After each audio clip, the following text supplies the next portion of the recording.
26 तारखेपर्यंत लाडक्या बहिणींना पैसे मिळतील। उपमुख्यमंत्री अजित पवारांनी ही माहिती दिली आहे। गरजू महिलांनाच योजनेचा लाभ मिळणार आहे। लाडकी बहीण योजना बंद पडू देणार नाही।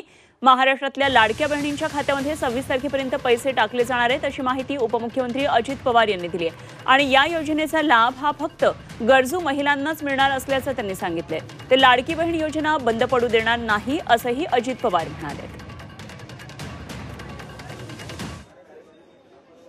महिन्याची गरज आहे तिच्याकरता स्कीम आहे आणि त्यांना कुठल्याही परिस्थितीत महिन्याच्या महिन्याला पैसे दिल्याशिवाय आम्ही गप्प बसणार नाही, शांत बसणार नाही। आता थोडंसं या निवडणुकीचा निकाल लागल्यानंतर आम्ही घाई गडबडीत होतो, परंतु परवाच 3700 कोटी रुपयाचा चेक मी महिला बाल विकास खात्याला दिलेला आहे आणि आता काहींच्या अकाउंटला पैसे यायला लागले असतील किंवा 26 तारखेपासून माझ्या लाडक्या बहिणींनो, माझ्या मायमाऊलींनो तुमच्या अकाउंटला पैसे येतील। काय करायचं हा तुमचा अधिकार आहे, तुम्ही त्या पद्धतीने करा।